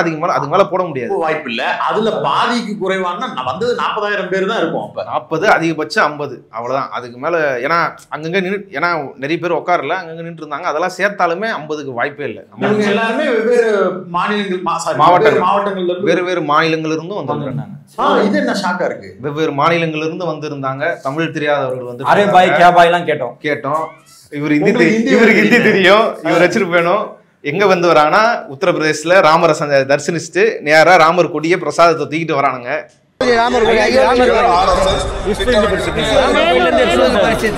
அயோத்தி ராமர் கோயில்ல இருந்து அங்க இருந்து வர வச்சிருக்காங்க. அயோத்தி போறாங்க பத்தியா, அயோத்தி போயிருந்தோம். அது குத்தாங்க அங்க ஊர்தாங்களா. விஸ்வஜித் பரிசுத்த அயோத்தி ராமர் கோயில்ல குத்தாங்க. அதுல கொடி என்னடா கொடி இது மட்டும் வித்தியாசமா இருக்குதுன்னு பார்த்தா காட்டுங்கன்னா இவர் தலைவர் தான் ஹிந்தி தெரியல, ஹிந்தியில பேசி காட்டுங்கன்னா அவனை இறக்கி காட்டினா ராமர் ஜெகதோஜியா இருக்கிறாப்புல. எங்கேயா இருந்து வரீங்கன்னா நாங்கள் விஸ்வ இந்து பரிஷத், நாங்கள் வந்து இவர் வந்து பொறுப்பாளர். அவங்க வெளிப்படையாக சொல்லிடுறாங்க எல்லாத்தையும். ரொம்ப கஷ்டப்பட வருது இல்லை அவர். நாங்கள் பொறுப்பாளர், அவர் செயலாளர். நாங்கள் வந்து ராமர் இல்லை, அது வந்து கூட இருந்த தமிழாள். இவர் பொறுப்பாளர், இவர் செயலாளர். இவங்க வந்து இங்கிருந்து வராங்க. இப்படிப்பட்ட பிரசித்தியப்பட்டவர்கள் இவர்கள். அவன் என்ன நினைச்சிருப்பாங்க, அங்கிருந்து ஆள் கூட்டத்திருக்கேன். லோக்கல்ல சேட்டுகள் அங்க நம்ம ஊர்ல எல்லாம் வச்சிருப்பாங்களா, அங்க கொஞ்சம் பேரை பார்க்க முடிஞ்சது. 2 வீலர்ல வந்திருந்தாங்க.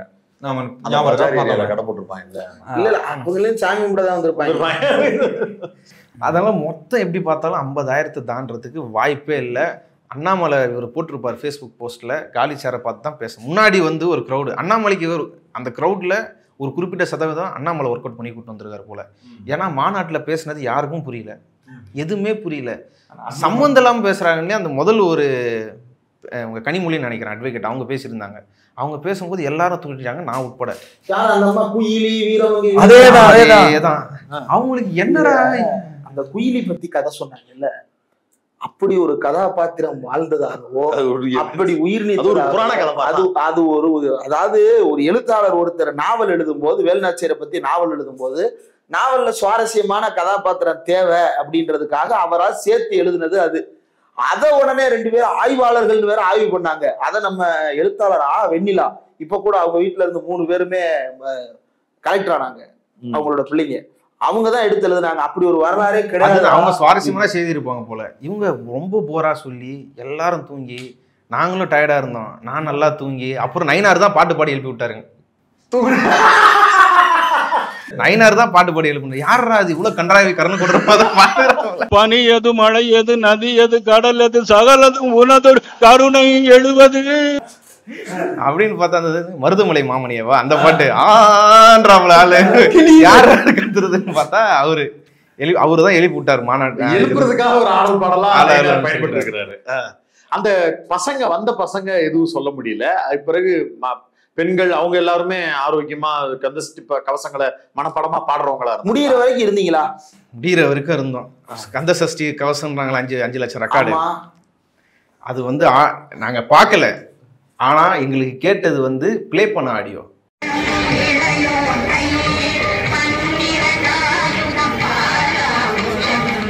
நாங்க வந்து என்னன்னா எல்லாரும் வெளில போயிட்டே இருக்கிறாங்கல்ல, 7 மணிலேருந்து வெளில போயிட்டு இருக்காங்கல்ல, அவங்க கிட்ட கேட்டே இருக்கிறோம். கேட்குற இடத்துல நம்மளை கண்டுபிடிச்சிடுறாங்க. மறுபடியும் அங்கேருந்து தப்பிச்சு வெளில வரைக்கும் வந்து கேட்டுட்டு இருக்கிறோம். அப்போ திடீர்னு பார்த்தா பாட்டை போட ஆரம்பிச்சிட்டாங்க. மாநாடு முடிகிறதா சொன்னது 8:30 9. இது 7:45 8 மணிக்கே முடிஞ்சிருச்சு. ஏன்னா யோகி வரல, இவங்களும் நறுக்கு பவன் கல்யாண் யோகிக்கும் சேர்த்து ஆத்துன்னு ஆத்திட்டு இருந்தாப்ல. அப்படி போயிடுச்சு. போட்டா ஆடியோ பிளே பண்ணுது. சரி நம்ம அப்படி சொல்லக்கூடாதுன்னு கிட்ட போனா பாட்டு ஆரம்பிச்சிருந்து சாரா வெளில வராங்க. வந்ததே 50,000 பேர். 50,000 பேரே பாடினாலுமே கூட அது அப்படி இருக்க. ஜனங்க பப்ளிக் ஒரு 50 மாசு ஒரு 2,000 பேர் பாடினாலே ஓன்னு இருக்கும்ல. எதுவுமே இல்லை, வெறும் ஆடியோ தான் பிளே ஆகுது. ஏற்கனவே பாடப்பட்ட ஆடியோ. இல்லைன்னா யாருன்னா ப்ரொஃபஷனலாக பாடுறவங்களை கூப்பிட்டு வந்து பாட வச்சிடலாம். அது ப்ரொஃபஷனலாக இருந்தது அந்த ஆடியோ. கந்த சஷ்டி கவசங்கிறது அதுக்கு அர்த்தம் என்னன்னா ஜனகணமன பாடி முடிச்சிட்டாங்க. அந்த மாதிரி ஒரு ப்ரோக்ராம் முடிஞ்சிருச்சு. நடந்ததுன்னா மாநாடு ஆரம்பிச்ச 3:30 மணில இருந்து சாயந்தரம் அவங்க கந்தசஷ்டி கவசம் பாடுற வரைக்கும் மேடையில மைக்க பிடிச்சு இந்த ஜென்மத்துக்கு உங்களுக்கு வந்து ஒரு பெரிய நிவர்த்தி கிடைக்கணும்னா இந்த கந்தசஷ்டி கவசத்தை நீங்க பாடுற வரைக்கும் இருக்கணும், அப்பதான் உங்க வேண்டுதல் வந்து சரியா நடக்கும்னு மேடையிலேயே ஒரு அரை மணி நேரம் 1 மணி நேரத்துக்கு ஒரு தடவை எல்லாரையும் மக்களை டியூன் பண்ணிக்கிட்டே இருக்கோம். நாங்க பைட் எடுத்துட்டு இருக்கோம். கந்தசஷ்டி கவசம் ஸ்பீக்கர்ல கேட்க ஆரம்பிக்குமே வாசல் பக்கத்துல இருக்கோம். டக்குன்னு திரும்ப அங்க க்ரௌட் அப்படியே எல்லாம் வெளியில பாயுது. நான் சொல்றேன் ஃபார்ச்சுனர் இருக்காரு, பிஜேபி கொடி போட்ட பெரிய பெரிய காரும் கிளம்புது, அவனுங்களே நிக்கல. ரெண்டாவது ஒரு வேலை யாரையும் போக விடாம பஸ் எடுக்க மாட்டோம், முடிச்சுட்டு தான் போகணும். 50,000 பேர் உட்காந்துதாலும் ஒரு 4 பேர் அந்த பாட்டை பாடியிருந்தா பெரிய விஷயம். எல்லாருக்கும் புக்கு வாங்கி கொடுத்துருக்குறாங்க. புக்கு அதாவது யாருக்குன்னா அந்த நிர்வாகிகளா இருப்பாங்கல்ல, அவங்க எல்லாருக்கும் ஒரு 4 புக்கு 5 புக்கு வாங்கி கொடுத்துருக்காங்க. கேளுங்க, அது என்ன பண்ணும், வெளில வரவங்ககிட்ட சரி கந்தசஷ்டி தெரியுமா, எல்லாம் 5 பேர் பாட சொல்கிறாங்க, 5 லட்சம் பேர் பாடுறேன்றாங்க, நீங்கள் பாடுவீங்களா அப்படின்னு கேட்குறேன். அது தெரியுமேன்ட்டு சில பேர் வந்து கந்தசஷ்டி சொல்ல ட்ரை பண்ணாங்க, 1-2. சில பேர் நான் பார்த்து படிக்க வேணாம், இல்லைங்க மைக் இருக்குது, கேமரா இருக்குது, பார்த்து படிச்சாங்க, அதை பார்க்காம சொல்லுங்கள். 2 லைனாக பார்த்துட்டு பாட்டு சொன்னாங்க. அவங்க மொத்தத்தில் யாருக்கும் தெரியல. ரெண்டாவது பல பேருக்கு பார்த்து அதை படிக்கவும் தெரியல. சில பேருக்கு கந்தசஷ்டி கவசம் என்ன தெரியுமா, வெற்றிவேல் முருகனுக்கு அரோகரா, வீரவேல் முருகனுக்கு அரோகரா. அவன் பூரா நம்ம பையன். அவனுக்கு அதிகபட்சம் நம்ம முருகனுக்கு அவ்வளவுதான். சேட்டு சௌராஷ்டிராவை கூட்டு வந்து உட்கார வச்சா ஓட்டு வந்துருங்க. மதுரையில சேட்டு சௌராஷ்டிராவே கம்யூனிஸ்ட் ஓட்டு போட்டு சாப்பிடுவாங்க. அதிகபட்சம் அவங்களுக்கு தெரிஞ்சது என்ன தெரியுமா, ஒரு வேலை அது என்ன அது அது ஒரு கந்தசஷ்டி என்னன்னா கிட்டு கிட்டு கிட்டு கிட்டு கிட்டு கிட்டு கிட்டு கிட்டு அதான் அந்த பாட்டுப்பா, அந்த பாட்டு தான்ப்பா, அதான்ப்பா கந்தசஷ்டி இருக்கு. அதிகபட்சம் அவங்களுக்கு தெரிஞ்சது அதான். அவங்கள தெரியல, அந்த பாட்டு தெரியலன்றது எது சொல்ல. இப்படி ஒருத்தவங்களை ஏன் அப்படி இல்லைன்னா, அந்த வந்த பெரும்பான்மையாளர் வந்து பக்தியில் ஏதோ வந்துருக்குறாங்க. ஒரு 3 மாதம் இவங்க போய் கன்வின்ஸ் பண்ணி பழகி பேசி அறுபடை வீடை பார்த்துட்டா உங்களுக்கு வாழ்க்கையில் பெரிய புண்ணியம் கிடைக்கும், உங்களுக்கு இவ்வளோ கஷ்டம் இருக்குது, எல்லாம் தெரிஞ்ச ஆட்கள். உங்கள் வீட்டில் இவ்வளோ இதெல்லாம் இருக்குல்ல, இந்த பிரச்சனை இருக்குது, புள்ள படிப்பு இருக்குது, கல்யாணம் இருக்குது, அதெல்லாம் போய் பார்த்துட்டு வந்தீங்கன்னா உங்களுக்கு எல்லாம் சரியாயிரும், முருகர் வழி கட்டுட்டு வர, அவ்வளோதான். ஒன்றும் இல்லை, சிம்பிள். அவங்க என்ன செஞ்சிருக்காங்க, 3 மாதத்துக்கு முன்னாடியே நிர்வாகிகள்கிட்ட சொல்லிட்டாங்க, என்னைக்கு அறிவிப்போ அன்னைக்கே வேலையை ஆரம்பிச்சிட்டாங்க. அது பெருமையே சொன்னார். இந்த ஒவ்வொரு வீட்லையும் இருக்காங்க, இந்த மாதிரி 22ஆம் தேதி முருகன் மாநாடு இருக்குது, அறுபடை முருகனையும் பார்க்கலாம், ஒன்றுமே செலவு இல்லை, அதெல்லாம் அவங்களே பார்த்துக்கிடுவாங்க, பஸ்ஸில் போகிறோம், பஸ்ஸில் வரோம், யார் வரமாட்டான்னு சொல்லுவாங்க சொல்லுங்கள். வீட்டிலே அடைஞ்சிருக்க பெண்களுக்கும் சரி, கிராமத்தில் இருக்கவங்களும் சரி, வெளியில் வர்றது ஒரு ரிலீஃபு. அட்டகாசமாக அவங்க சொல்கிறாங்க, ஒரு அம்மா நாங்களே 100 ரூபா கொடுத்தோங்க, முண்டிடிச்சு நாங்களே வந்தோம் அப்படிங்கிறாங்க. 100 ரூபா எது கொடுத்தாங்க அப்படின்னா, ஓகே உங்களெல்லாம் கூட்டு போகிறாங்களே சாப்பாடு. ஆமாம், அப்போ அந்த எனக்கு தெரிஞ்ச அந்த நிர்வாகியே கூட ஆட்டையை போட்டுருப்போம்ல, இங்கே 100 ரூபா வாங்கிட்டு மேலையும் வாங்கிட்டு ஜாலி பண்ணியிருக்காங்க. ஆனால் அவர்கள் வந்தது மொத்தமும் முருகர் சாமி பார்க்க போகிறோம், இந்த அடிப்படையில் தான். அவங்களுக்கு கந்தசஷ்டி கவசம்லாம் தெரிய வாய்ப்பு இல்லை. நிர்வாகிகளுக்கு தெரியணும்ல. இந்த மாநாடை இவங்க என்ன சொல்கிறாங்க, முருகர் வந்து அவரை தூக்கி பிடிக்கணும், முருகர் தான் வந்து எல்லாமே, அவரோட புகழை வந்து பரப்பணும், அது நாட்டு மக்களுக்கு நன்மையாகணும், இப்படிலாம் அந்த பக்தியில் இருந்தானே பேசுனாங்க. அவங்க எல்லாரும் இந்த நிர்வாகிகள்கிட்ட தான் நாங்கள் முக்கியமாக கேட்டோம். நாங்கள் ஃபுட்டேஜ் கூட மக்களோட ஃபுட்டேஜ் போட வேணாம்னு நினைக்கிறோம். ஏன்னா அவங்களுக்கு எதுவும் தெரியாது, இன்னசென்ட்டு, அவங்க வளர்றதோ தெரியாமல் இருக்கிறதோ போட வேணாம்னு நினைக்கிறோம். இந்த நிர்வாகிகள் பேசுனது முருகரை பற்றி, கந்தசஷ்டி கவசம் கூட வேணாம், முருகரை பற்றி நீங்கள் நிறைய பேர் இந்துக்கள் வரணும்னு நினச்சிங்க, நீங்கள் நினச்ச அளவுக்கு வரல. வெளியில் நிறைய இந்துக்கள் இருக்கிறாங்க, அவங்களுக்கு நீங்கள் முருகரை பற்றி ஒரு 4 விஷயம் சொல்லுங்கள், போய் சேரட்டும். 4 விஷயம் சொல்லுங்கன்னா ஒன்று கூட தெரியல. முருகர் பெரிய கடவுள், தமிழ் கடவுள்ப்பா. தமிழ் கடவுளா இந்து கடவுளா அப்படின்னா, தமிழ் இந்து ஒன்று தானப்பா. என்ன பேசுகிற, தமிழ் இந்து ஒன்று தானே? இல்லைங்க, இந்தியா முழுக்க இருக்குது, எங்க தமிழ் தான் இந்துன்னு எப்படி சொல்கிறீங்க அப்படின்னா, இல்லையே இங்கே முருகர்லாம் தமிழ் தான் பேசுகிறாங்க. எங்க தமிழ் பேசுகிறவங்க அல்லாஹ்வை கும்பிட்றாங்க, கிறிஸ்டின் இல்லை, இப்போ அவங்களாம் வேறு பாஷை பேசுகிறாங்கன்னு நிர்வாகிகள் சொல்கிறாங்க. அவங்களாம் இது கிடையாதுப்பா, அது வேற பாஷைன்னு சொல்லி சர்ச்சையில் நின்று ஹீப்ரூல பேசுறாங்க. அவன் தான் முதல்ல தமிழ்ல ஆகமம் பண்ணான். அதனால ஒரு முருகரை பற்றி ஆகமமா, முருகரை பற்றி எதுவுமே தெரியல அவங்களுக்கு. அவ்வளோ பக்தி முக்கரை நடத்ததான் சொன்னானா எதுவுமே தெரியல. ஆனால் அவங்க பேசினதெல்லாம் இந்துக்களுக்கு ஆபத்து, குன்றத்தை காப்போம், என்ன ஆபத்துன்னு ஏதாவது சொல்றாங்க. என்னன்னா இங்கே வந்து முஸ்லீம்லாம் நம்மளை ஒரு மாதிரி நடத்துகிறானுங்க, கிறிஸ்டின்லாம் நம்மளை ஒரு மாதிரி நடத்துகிறாங்க, நம்ம எல்லாரும் வீட்டில் போய் சாப்பிட்றோம், வரோம் போகிறோம், இவனுக்கு நம்ம கோயிலுக்கு வர மாட்டானுங்க, நம்ம கொடுத்தா வர மாட்டேறாங்க. சரிங்க, இது ஒரு பிரச்சனை, இது ஆபத்தா? இது என்னங்க பிரச்சனைனா, வர்றான்னு சொன்னா கூட ஆபத்துன்னு நீங்க சொல்றதுல ஓகேன்னு கன்வின்ஸ் ஆவான். அவன் வரலையே, அப்புறம் என்ன ஆபத்து? இந்த இந்த இப்படி போகுது. இதை தாண்டி நம்ம லைட்டா அழுத்தணும் நினைச்சு நாங்க வந்து அவங்க ஆட்கள் மாரி தான் பேசணும். சொல்லுங்க அப்படிதான் பேசணும். நம்ம ஒரு லெவலில் அழுத்தணும்னு நினைச்சிங்களேன், ஏதோ ஒரு கெடுக்கா ஒரு கேள்வி கிட்ட அழுத்தணும்னு நினைச்சிங்களேன். ஏங்க இந்துன்னா அப்படிதாங்க இருக்கணும். பொட்ட பசங்களா இருக்கிறானுங்க எல்லாம். முருகரை பத்தி இப்படி பேசுறாங்க. அங்க திருப்பரங்குன்றத்துல பிரச்சனையா இருக்குது கோயிலுக்கு. தர்கா வச்சுட்டு பிரச்சனை பண்றாங்க, கறி வெட்டுறாங்க, எல்லாம் பொட்ட பசங்களா இருக்குங்க. இவனுங்க எல்லாம் இவனுங்க எதனா பண்ணாதான் சரிப்பட்டு வரும். ஒரு வெறி இஸ்லாமியர்களை, கிறிஸ்தவர்களை, குறிப்பா இஸ்லாமியர்களை இவனுங்கெல்லாம் எதனா பண்ணாதான் சரி வரும். அது வரைக்கும் நம்மளுக்கு பிரச்சனைன்னு சொல்லி இந்த நிர்வாகிகளாக பேசுகிறேன். இதுலேயே 2 கிளாஸ் இருக்குது. ஏற்கனவே ஊர்னவனுங்க, இந்த மாநாடு வேலை பார்த்தானுங்கள 3 மாதம், இதில் உருவான கேடருங்க. இது 2த்துக்கு வித்தியாசம் இருக்குது. அது தெளிவாக தெரியுது. இவனுங்க எல்லாரும் பேசுனது முருகரை பற்றி கிடையாது, கந்த சஷ்டி கவசத்தை பற்றி கிடையாது, இந்த மாநாடை பற்றி கிடையாது. இவங்க எல்லாருக்குள்ளேயே வந்தது இஸ்லாமியர் வெறுப்பு, குறிப்பாக திருப்பரங்குன்ற விஷயம். திருப்பரங்குன்றத்தில் ஏதோ பண்ணணும், திருப்பரங்குன்றத்தை ஏதோ பண்ணணும், அதுதான் இவங்க ஸ்டேஜ்லேயே அதான் பிரதிபலிக்குது. அதனாலதான் எச் ராஜா சொல்றாரு அயோத்தியா மாத்துவோம் திருப்பரங்குன்றத்தை. அதுல அண்ணாமலை பேசுறதை கேட்டீங்களா? கந்த சஷ்டி கவசம், கந்துனா என்ன தெரியுமா? தொப்புளுக்கு கீழே, தொப்புளுக்கு 2 இன்ச்சு கீழே இருக்காமே, அத காப்பாத்துன்னு கேக்குறதுதான் கந்த. நான் சொல்லல, அண்ணாமலை சொன்னாரு. நான் என்ன கேக்குறேன், கருப்பர் கூட்டம் இப்படி பேசுனாங்கன்னு சொல்லி, ஆபாசமா பேசுனாங்கன்னு சொல்லி விமர்சனம் வச்சாங்க. இப்ப அண்ணாமலை பேசுனது என்ன? அதாங்க தொப்புளுக்கு 2 இன்ச்சு கீழே சட்டி மாதிரி இருக்குமா. இது எவ்வளவு பெரிய, இது நினைச்சாலே ஆத்திரமா வருது. பெரும்பான்மை மக்கள் கொண்டாடக்கூடிய, வழிபடக்கூடிய, தங்களுடைய வாழ்க்கையில தினந்தோறும் காலையில கேட்கக்கூடிய ஒரு ஸ்லோகத்தை தொப்புளுக்கு கீழே 2 இன்ச்சு இருக்கக்கூடிய பொருளை சட்டி மாதிரி அப்படின்னு நீ சொல்றன்னா அது எவ்வளவு பெரிய ஆபாசமான கமாண்ட். இதை கேட்டுட்டு இங்க இருக்கக்கூடிய மக்களும் சைலண்டா இருக்கணும்னு நினைக்கிறது என்ன மாதிரி? தர்மடி வாங்கிருப்பாருங்க. அவன் பாட்டு பேசிட்டு நான் முருகனை பார்க்க வந்தேன், அவ்வளவுதான். அதான். அப்ப உண்மையிலேயே மக்களுக்கும் முருகனுக்கும் கந்தனை வழிபடுகிறேன் என்று சொல்லக்கூடிய எண்ணம் கொண்டிருக்கவர்களுக்குமே எதிரான ஒரு மனநிலையில தான் இவனுங்க பேசுறானுங்க. இதைத்தான் நாத்தி என்ன சொன்னாரு. இவங்க ஏன் இவங்க எல்லாம் இப்படி பேசுறாங்கன்னா, ஸ்டேஜ்ல பேசினவங்க குறிப்பிட்டதும் இதுதான். என்ன குறிப்பிடுறாங்க, எல்லா பேசினவங்களையும் அந்த கனிமொழியிலேருந்து, அண்ணாமலையிலேருந்து, பவன் கல்யாணம் இருக்கும், என்ன ஒரு லைன் சொல்றாங்கன்னா, இங்க வந்து இந்து வாழ்வியல் முறைக்கு வந்து ஒரு ஆபத்து, இந்து வாழ்வியல் முறைக்கு ஒரு ஆபத்து, இந்த கண்டினியூவா சொல்லிட்டே இருக்கிறாங்க. என்ன தாண்டா சொல்ல வரீங்கன்னா, இங்க இந்துவா இருக்க விட மாட்டாங்க, இந்துவா இருந்தா அவன் தப்பான்ற மாதிரி ப்ரொஜெக்ட் பண்றாங்க. இஸ்லாமியரை பெருமையாக பேசுகிறான், கிறிஸ்துவ பெருமையாக பேசுகிறான், மத சார்மைன்ற பேரில் இந்துவை மட்டும் அடிக்கிறானுங்க, இதை விட்டுறானுங்க இப்படின்னு சொல்லி இந்துக்களுக்கு இருக்கிற பிரச்சனையை சொல்கிறானுங்க. அப்படின்னு இருக்கிறதா அவங்க ஒரு பிரச்சனையை சொல்கிறாங்க. எதிரின்னு யாரை ப்ரொடெக்ட் பண்ணுறாங்க நேராக சொல்லாமல் இங்கே அண்ணாமலை சொல்கிறாப்புல, பார்த்தீங்களா கிறிஸ்டியன் வந்து 200 கோடி பேர் இருக்கிறாங்க, இஸ்லாமியர்கள் வந்து 210 கோடி பேர் இருக்கிறாங்க, 2050 இந்திய இஸ்லாமியர்கள் தான் வந்து பெரிய ஜனத்தொகையாக இருப்பாங்க. இதனால் இங்கே என்ன வந்துச்சு, அது பொய் முதல்ல. அதனால் முதல் இங்கே என்ன பிரச்சனைன்னும் போது இயல்பாக ஒரு இன்செக்யூரிட்டி, இந்துனாலே ஒரு இன்செக்யூரிட்டி உருவாக்கி விடுறாங்க முதல் பேசுறதுலேருந்து. 2வது இவனுங்களால நம்மளுக்கு ஏதோ ஆபத்து, இவனுங்களால ஏதோ ஆபத்துன்ற மாதிரி டார்கெட்டாக இவங்களை ஆகி போட்டுறாங்க. அதுக்கப்புறம் எல்லாரும் பேசுனதையும் வந்து முருகன் அவமானப்படுத்திட்டாங்க. இதுல இன்னொரு முக்கியமான கேள்வி, அரசியல் பேசக்கூடாதுன்னு சொல்லிட்டு தான் நீதிமன்றம் அனுமதி கொடுத்தது. நீங்க அந்த மாநாட்டு மேடையை கவனிச்ச வரையில அரசியல் பேசாம வெறுமனே முருகன் குறித்தான உரையாடல் மட்டும்தான் நிகழ்ந்தது. முருகனை தவிர மிச்சம் எல்லாம் பேசுனாங்க.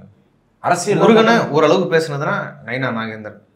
இல்லையே, எந்த தலைவர் பேரையும் அவங்க பயன்படுத்தலையே, எந்த அரசியல் கட்சி தலைவரோட பேரையுமே அவங்க சொல்ல. ஆடேஸ்வரன் ஆரம்பிச்சதே திருமா பேரை தான் ஆரம்பிச்சாப்ல. எங்களுக்கு இலவசமாக விளம்பரம் எடுத்து கொடுத்த திருமா, சேகர் பாபு, இவங்களுக்கு நான் நன்றி தெரிவிக்கிறேன். இந்த மாதிரி தான் ஆரம்பிச்சாங்க. இத போய் கருப்பு சட்டக்காரங்கிட்ட சொல்லுங்கடா, அதுதான் ரொம்ப கோபமா இருக்காங்க. இல்ல அரசியல் அப்படிங்கிறது, அந்த அரசியல் அப்படிங்கிறத விட திரும்ப நம்ம புரிஞ்சுக்க வேண்டியது என்னன்னா, அது வந்து ஒரு சதி திட்டம். வெறுமனா அரசியல் பேச, நீங்க பேசுறது அரசியல், நான் பேசுறது அந்த அரசியலை நீங்க அதை சுருக்குனீங்கன்னா அது என்ன அரசியல், நல்ல அரசியலா கெட்ட அரசியலான்னு பார்க்க வேண்டியிருக்குது. அவங்க பேசுனது அரசியல் கிடையாது, அது ஒரு பக்காவான மக்களை இன்ஜெக்ட் பண்ற வேலை, நார்மல் பண்ற வேலை, ஒரு கலவரத்துக்கு உண்டான தயாரிப்பு ஒரு மாநாட்டின் மூலமாக மக்கள் நடுவில் அது நார்மலா இயல்பா செலுத்தப்படுகிறது. மேல இருந்து பேசுறாங்கல்ல, கீழே இருந்த மக்கள் அவங்க மேடையில, இப்ப ஒருத்தர் பேசுற அந்த பக்தன் ஜீன் ஒருத்தர் பேசுனா கவனிச்சேன். யோகி வந்து வாயில பேச மாட்டார், ஜேசிபியில பேசுவார், அப்படிதான் நம்மளும் பேசணும்னு ஒருத்தர் சொல்றாரு.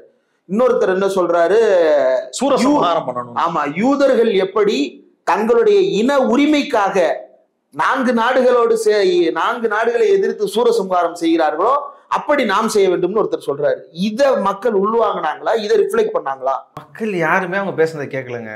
அந்த தொண்டர்கள் இது எல்லாத்தையும் ரிஃப்ளெக்ட் பண்றாங்க. அந்த கேட்டர்லயே இருக்கு. அதுலயே இருந்து என்ன சொல்றேன்னா, குறைஞ்சது ஒரு 1500 இருந்து 2000 பேர் இருப்பாங்க அந்த கேடர்ஸ். அந்த 2000 பேருக்கும் பக்தி கிடையாது. பக்தி, ஆன்மீகம் இதெல்லாம் வந்து மனித நேயத்தோட அடிப்படை. அப்படி ஒரு மனசே அவங்களுக்கு கிடையாது. அவனுக்கு இருந்து எல்லாமே வெறி. அண்ணாமலை என்ன கக்குறானோ, எச்ராஜா என்ன கக்குறாப்புலையோ இதிலே தான் அவங்களும் கக்குறாங்க. இதை விட கூடுதலாக கக்குறாங்க. அவங்க ஸ்டேஜ், மைக்கு, பொசிஷனில் இருக்கிறாங்க, ஒரு கண்ட்ரோல் இருக்குது. இவங்க அது இல்லை, அவ்வளோ வெறியை ஊட்டி வச்சுருக்கிறாங்க. இது எல்லாருமே பேசுறது திருப்பரங்குன்றத்தை ஒரு டார்கெட்டாக அங்கே ஏதோ ஒன்று பண்ணியே ஆகணும் 2026 2026 ஒரு டார்கெட்டாக வச்சு தான் பேசுகிறாங்க. அது ஒரு பெரிய த்ரெட்டாகவே இருக்குது. திருப்பரங்குன்ற இஷ்யூ முடிஞ்சிருச்சுன்னு சொல்கிறோம். ஆனால் நாங்கள் பப்ளிக் பைட் எடுக்கும் போதுமே கூட அந்த திருப்பரங்குன்றத்தில் வேலை செஞ்சுருக்கிறாங்களே இந்து மணின்னு சொல்லி இப்போ வேலை செஞ்சுருக்கிறாங்களேன்னு சொல்கிறாங்க. இப்போ வரைக்கும் அங்கே ஏதோ ஒரு வேலையை அவங்க பார்த்துட்டு தான் இருக்கிறாங்க. இந்த மாநாட்டில் அரசியல் பேசப்பட்டதுன்னா பேசப்பட்டது.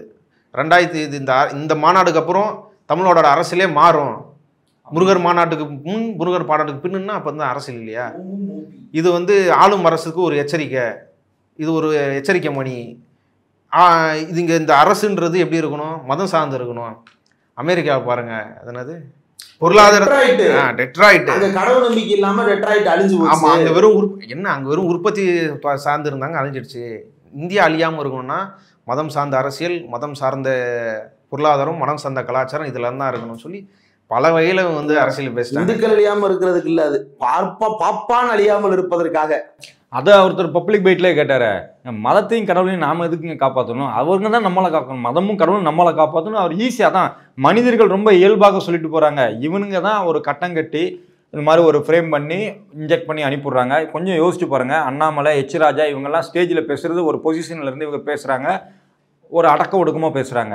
இந்த கீழே இருக்கிற கேடர் இருக்குது பார்த்தீங்களா, அங்கே கிரவுண்டில் மக்கள்கிட்ட ஒர்க் பண்ணுறாங்களா, இப்போ அவங்க பேசுகிறது வந்து எவ்வளவு தீவிரமாக, எவ்வளவு வன்மமாக இதை வந்து செலுத்துவாங்க அப்படிங்கிறத நீங்கள் யோசிச்சு பார்க்கணும். இப்போ கீழே கிரவுண்டில் தான் நம்ம அடுத்து என்ன வேலை பார்க்கணும்னு யோசிக்க வேண்டியிருக்கு. இப்போ அதிமுகவை சார்ந்த முன்னாள் அமைச்சர்களே அந்த இடத்துக்கு போகிறது அப்படிங்கிறது ஏதாவது அதிர்வலைகளை உருவாக்குதா?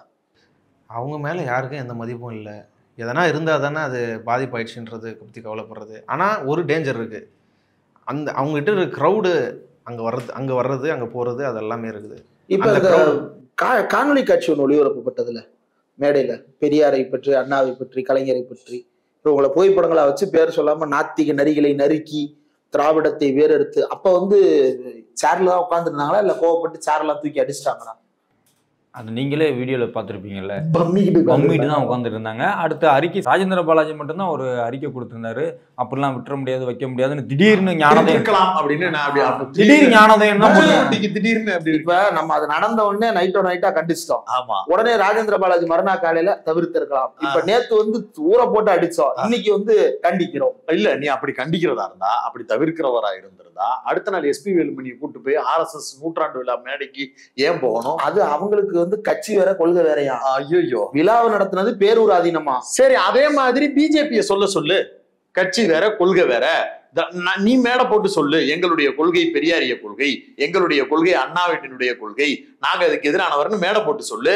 அவனை ஒத்துக்கிற சொல்லு. பாஜக கூட்டணியில இருக்கு, அவங்க சொல்லக்கூடிய கொள்கை அவர்களுடைய கொள்கை, அதை நாங்கள் மதிக்கிறோம், அது வரவேற்கிறோம். உனக்காக அவனை பேச சொல்லு. அவன் கருத்துக்கு அவன் ஊண்டி பேசுறான்ல, உன் கருத்துக்கு ஊண்டி பேச சொல்லு. கூட்டணி தானே மாசமாட்டேன். இதான் நேற்று புதிய தலைமுறையில ஒரு செய்தியாளர் போட்டு நம்ம பேராசிரியர் வாயை கிண்ட நீங்களே உருவாக்குறீங்க. அந்த பேரா வந்து என்ன சொல்றாப்புல, அது அவங்களுடைய கருத்து, அவங்க கருத்துன்னு எங்களுக்கு தெரியும் சார், அந்த கருத்தை பற்றி உங்க பார்வை என்ன?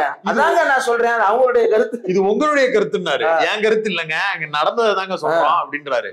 இல்ல, நாங்க அரசியலே பேசுறோம். அரசியலே பேசுறேன்னா அண்ணா பெரியார் படம் ஏங்க அங்க வந்துச்சு? இல்ல, ராஜேந்திர பாலாஜி மறுக்கிறாரு. அவங்களுமே நான் போய் சொல்ல மாட்டேன், அரசியல் மாநாடு தான் அது, மத மாநாடுன்னு அவரே சொல்றாரு. குறிப்பா தான் நரிகள் அப்படிங்க வரும்போது யாரோட போட்டோஸ் எல்லாம் வருதுன்னு அந்த செய்தியாளர் குறிப்பிட்டு கேட்டாங்க. அப்படியும் அந்த ஆள் சமாளிக்கிற அந்த ஆள் பேஜை பாத்தீங்கன்னா அவருக்கு அவரே விளம்பரம் போட்டுட்டு இருக்காப்புல. அதாவது அங்க க்ரௌட் இருக்குது, மக்கள் நிற்பாங்க, இவர் கார் போகுது, விலகுறாங்க இல்ல கை காட்டுறாங்கல்ல, அதெல்லாம் மக்கள் வெள்ளத்தில் நீந்தி செல்லும் கார் அப்படின்னு மக்கள் வெள்ளத்தில் பேராசிரியர் அவரை பாக்குறது அவ்வளவு கூட்டம் வந்த மாதிரி. ஆமா, இப்பெல்லாம் கேவலமா நடந்துக்கிறானுங்க. இவங்கள்ட்ட போய் ஃபர்ஸ்ட் செய்தியாளர்கள் கேட்கறதே பெரிய தப்பு. கேடர்ஸ்ன்றது சொல்றோம்ல, அந்த வெறித்தனமா பேசுனாங்கன்றது அவங்களுக்கு எதுவுமே தெரியல. அவங்க எல்லாருமே இன்னசென்ட். ஏன் இஸ்லாம் இருக்கணும், ஏன் இஸ்லாமியர் மக்களை இருக்கணும்னா அவங்களால ஒரு காரணம் சொல்ல முடியல. அவங்க இந்துக்களை என்ன நோன்னாங்க, என்ன பாதிப்பு உருவாக்கிட்டாங்கன்னா எதுவுமே தெரியல. ஆனா விரித்தனமா பேசுறாங்க. ஒரு ப்ரீகேஜி பிள்ளைக்கு தானி எஸ்பாப்பா சொல்லி கொடுத்த மாதிரி அதுல என்ன இருக்குதுன்னா தெரியாது. முருகர் ஏன்னா தெரியாது. ஏன் உனக்கு என்ன பிரச்சனைனா இந்து மதிக்க மாட்டுறாங்க அப்படின்னு ஒரு மண்டையில் பயங்கரமாக எடுத்து விட்றாங்க. ஒரு கலவரமோ ஏதோ ஒரு பிரச்சனைனா முதல் பலியாக போகிறது அந்த கும்பல் தான். அவங்க வாழ்க்கை தான் இல்லாமல் போகும்போது அதை புரியாமல் அதை பயங்கரமாக என்கேஜ் பண்ணி வச்சுட்டு பணத்துக்கு பணமா இல்லை வேறு ஏதோ ஒரு ரெக்கக்னைசேஷனாக என்ன வேணுமோ அதெல்லாம் கொடுத்துட்டு அப்படி ஒன்று தீர்வு வச்சுருக்கலாம். அவங்கக்கிட்ட என்ன இன்னொன்று இருக்குன்னா அவங்களால மக்கள்கிட்ட போய் கனெக்ட் ஆக முடியுது.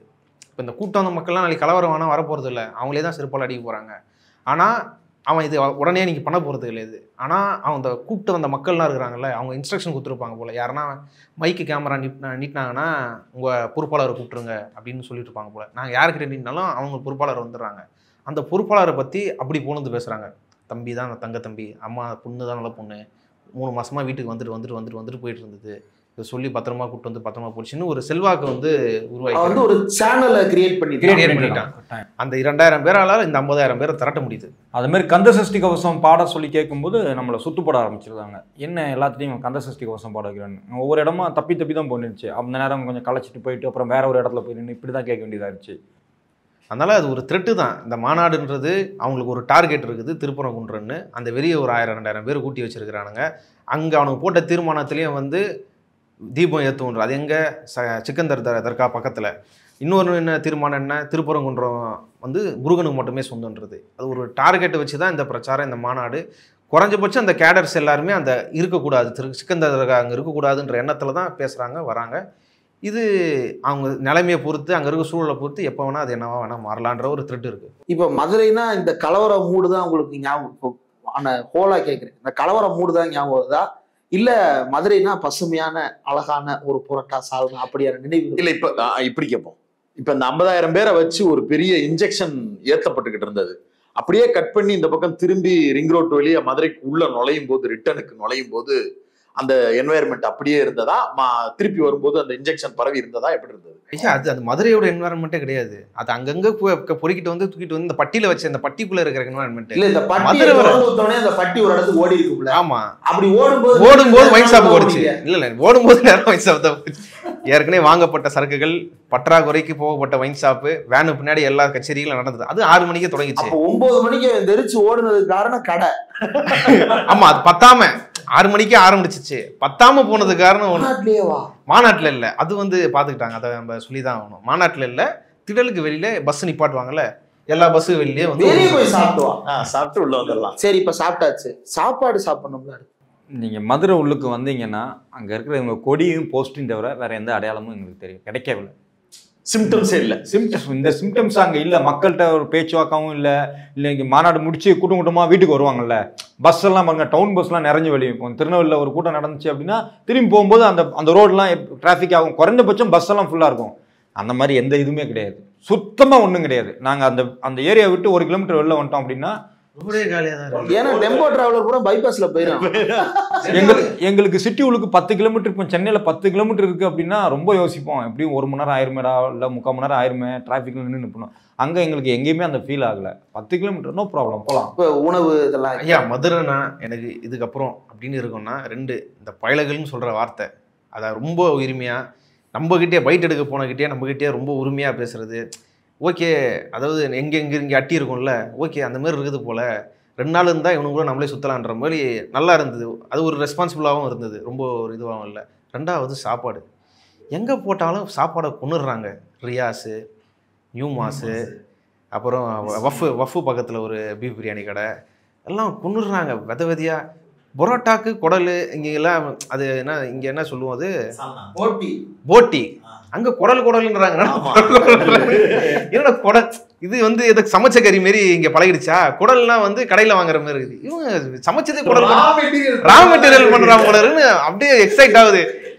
நல்ல கடை, நல்ல கூட்டம் இருந்தாலும் அது 1 மணி நேரம் 1/2 மணி நேரம் ஆகுது. ஆனா எல்லா இடத்துலையுமே சாப்பாடு இந்த ஜனங்களோட அது என்ன சொல்றது, வாசம் பாசம், இதுதான் மதுரை. சாப்பாடு வாசம், ஜனங்க பாசம், அருமையா இருந்தது மதுரை. பப்ளிக் பைட்ல இன்னொரு விஷயம் இருந்துச்சு. நான் இதுக்கு முன்னாடி திருநெல்வேலியில் ஒரு பப்ளிக் பைட் போயிருந்தேன். அங்கேயும் 2-3 பசங்க வீசிகள் இருந்து பேசினாங்க. அவர் தன்னுடைய ஊர் பெருமை பற்றி பேசுகிறார். இல்ல அந்த பசங்களும் எடுத்தோடனே சுதந்திரம், சமத்துவம் இந்த மாதிரி வார்த்தைகளை ரொம்ப ஈஸியாக ரெகுலரான வார்த்தை மாதிரி யூஸ் பண்ணாங்க. இங்கே பப்ளிக் பைட் எடுத்துருந்தப்போ ஒருத்தர்கிட்ட கேட்டால் அவர் இந்த மாதிரி வார்த்தைகள் எந்த இந்துக்களுக்குப்பா பிரச்சனை, தாழ்த்தப்பட்ட இந்துக்களுக்கா, பிற்படுத்தப்பட்ட இந்துக்களுக்கா, இல்லை வேற இந்துக்களுக்கு பிரச்சனை, கரூர் வழிக்கு விட்டுருவியா அப்படின்னு கேட்குறாரு. முடிச்சதுக்கப்புறம் உங்கள் பேர் என்னன்னு கேட்டால் அவர் பேர் முருகன், விசிகையில் இருக்கேன் அப்படிங்கிறாரு. எனக்கு அது வந்து கொஞ்சம் நெகிழ்ச்சியாக இருந்ததுன்னா, திராவிட இயக்கங்கள் அவர் சந்தனம் இது திருநீர்லாம் வச்சு இருந்தார். எங்களுக்கு அதனாலே நாங்கள் கேட்டோம், அந்த மாதிரி ஆட்கள் தான் அதிகமாக கேட்டோம், பக்தியாக இருக்கிறவங்கள்ட்ட தான் அதிகமாக கேட்கணும்னு கேட்டோம். அவர் அதெல்லாம் பேசி முடிச்சுட்டு இந்த மாதிரி விசிகையில் இருக்கிறேன் அப்படின்னு சொல்கிறாரு.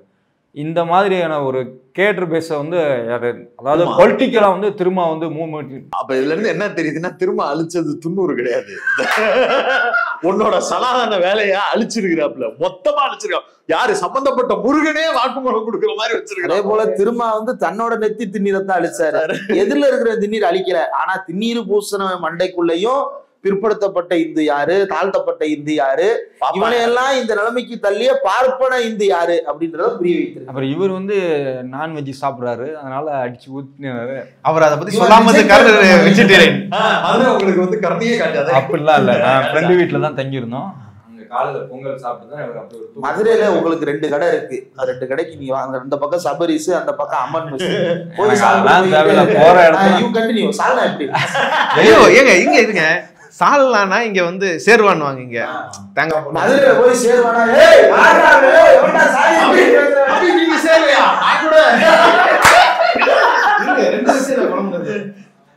இந்த 3 இது இருக்கிற மாதிரி தூக்கு இருக்கும்ல, வாளி இருக்கும்ல, 3 இது இருக்கிற மாதிரி எடுத்து வந்து வைக்கிறாங்க. நான் சட்னி சாம்பார் சேர்வா இது சால்னாவே 3 இருக்குது, 3 சால்னா வைக்கிறாங்க. 2வது பரோட்டா இருக்கான்னு கேட்டா இருக்குதுன்னு சொல்லிட்டு ஒரு லிஸ்ட் வாசிக்கிறார். 20 வகை பரோட்டா வாசிக்கிறா போல. சிலோன் பரோட்டா அது இதுன்னு ஏதோ வாசிக்கிறாரு, எனக்கு ஞாபகம் இல்ல. அவ்வளவு பரோட்டா இருக்குது. வீச்சு, பிளைன் வீச்சு, முட்டை வீச்சு எல்லாம் இருக்கும். அந்த மாரி சாப்பாடு அருமை. அது எதுவும் அது என்ன சொல்றது, இன்னும் ஒரு 2 நாள் வேலை இல்லைன்னா நிம்மதியா இருந்து சாப்பிட்டு கலைஞர் லைப்ரரியை முதல் நாள்ல இருந்து இன்னைக்கு சாயங்காலம் போயிடும், இன்னைக்கு சாயங்காலம் போனோம், கடைசி வரைக்கும் போக முடியல. 2 ஃப்ரெண்ட்ஸுக்கு நான் இந்த இதில் ஆலோசனை, 2 ஃப்ரெண்ட்ஸு தங்குறதுக்கு இடம் கொடுத்து, பைக்லாம் கொடுத்து, முட்டை தோசை, ஆனியன் ஊத்தப்பம், முட்டை தோசை வீட்லேயே அருமையாக செய்கிறாங்க. ஆனியன் தோசை மாரி தான் இருக்குது, அதாவது ஊத்தப்பம் ஆனியன் ஊத்தப்பம் மாரி தான் இருக்குது. திட்டியா பொடியெல்லாம் போட்டு ரோஸ்ட்டு இப்படி பிளெயினாக இருக்குது, நெய்யை ஊற்றி. முட்டை தோசை பெப்பருக்கு தூக்கி போட்டு அது பக்காவாக இருக்குது. பொங்கல்னா இங்கே சரவணபவனில் சாப்பிட்ற மாரி தலை வீட்டில் செய்கிறாங்க. பயங்கரமாக இருந்தது. ஒரு அழகான அனுபவத்தோடு வந்திருக்கிறீங்க. பட் நீங்க 2 பேர் போயிட்டு வந்து சொல்றதுல ரொம்ப முக்கியமான ஒரு கருத்து, எவ்வளவு தூரம் இந்த சமூகம் வந்து பண்பட்டு இருக்கு, முற்போக்கா இருக்கோ, அதுக்கு அதை டேமேஜ் பண்றதுக்கு, அதை ஒழிக்கிறதுக்கு ஒரு பெரிய ரெட் சிப்பை பொறுத்துறதுக்கு இந்த மாநாட்டை பயன்படுத்தி இருக்குது பிஜேபி கூட்டம். அதை வந்து இங்க இருக்கக்கூடிய முற்போக்காளர்களும் சமூகத்தை சார்ந்த சாதாரண மக்களும் எளிய மக்களும் அந்த சிப்பை வச்சா துப்பிடுவான். சமூகத்தில் ஏற்படுத்தக்கூடிய தாக்கத்துக்கு நாம எல்லோரும் பொறுப்பேற்கணும். அதனால இனிமே இந்த விதைக்கப்பட்டு வெளியே வந்திருக்கக்கூடிய நபர்கள்ல யாராவது ஒருவர் வழக்கமா பேசிக்கிட்டு இருக்கிற டோன்ல இருந்து லைட்டா வித்தியாசப்பட்டா டப்புன்னு நிப்பாட்டி, மச்சான் நீ போயிட்டு வந்ததுக்கு பிறகு வித்தியாசமா பேசுறடா, அவங்க சவாசம் கொலநாசம் ஒதுங்கிடுறான்னு சொல்லி அவர்களை மீட்டெடுக்கிறதுக்கு உண்டான வேலையவும் பார்க்க வேண்டிய பொறுப்பும் கடமையும் நம்மளுக்கு இருக்கு. அதனால யாராவது ஒருத்தர் அந்த நிகழ்வுக்கு போயிட்டு வந்தேன்னு சொன்னாங்கன்னா, எப்படி கொரோனா போயிட்டு வந்ததற்கு பிறகு நம்ம எல்லோரும் ஒருத்தர் தனிமைப்படுத்தி அவரை வந்து குவாரண்டைன் பண்ணமோ, அதே போல இவரை வந்து நம்ம குவாரண்டைன் பண்ண வேண்டாம், உட்கார வச்சு ஐக்கியமாகி நீ பழைய ஆள் இல்லடா, பழைய குமார் மாதிரி பேசுறா, பழைய அரவிந்த் மாதிரி பேசுறா அப்படின்னு சொல்லி அந்த தம்பிட்டையும் அந்த அண்ணன்ட்டையும் உரிமையாக அந்த அக்காட்டையும் பேச வேண்டிய பொறுப்பு நம்மளுக்கு இருக்கு அப்படிங்கிறத இந்த காணொலி மூலமாக சொல்லுகிறோம். உங்களுடைய களப்பணிக்கும் உங்களுடைய காணொலிகளுக்கும் மிக்க நன்றி. அதே நேரத்துல ட்ரைப்ஸ் அரண்சை 2 ஊடகங்களுக்கும், ஏன்னா ஒரு 2 சேனல்லையுமே வந்து ஒரு முக்கியமான ஆங்கர், முக்கியமான கேமராமேன், 2 பேரும் ஒரு கேமராவையும் தூக்கிட்டு மைக்கையும் தூக்கிட்டு வெளியூருக்கு 2 நாள் போயிட்டு வர்றது ஆபீஸ் ப்ரொடக்ஷன், இவ்வளவு யோசிக்க வேண்டியது இருக்கு. பொருளாதார ரீதியாக என்னதான் நண்பர்கள் உதவி செய்தாலும் அதற்குன்னு இருக்கிற பொருளாதார இது இருக்குதான் செய்யும். அது போக ஒரு அச்சுறுத்தலும் இருக்கு. ஒரு ட்ரைப்ஸ் மற்றும் அரண்சையின் கேமராமேனாக வாழ்வது அப்படின்றது அவ்வளவு சாமானிய காரியம் அல்ல. சீமான் போன்றவர்கள் வாய்க்குள் குச்சியை விட்டு கிடாவி எங்க போனாலும் டேய் அவன் தாண்டா வாடன்னா அடிப்போம் அப்படின்னு இருந்தும் கூட இந்த மாநாட்டுக்குள்ளே போய் எடுத்துட்டு வந்திருக்கீங்க. அதற்கு வந்து வாழ்த்துக்கள். பேரலை சார்பாக நன்றிகளையும் தெரிவித்துக் கொள்கிறோம். வணக்கம்.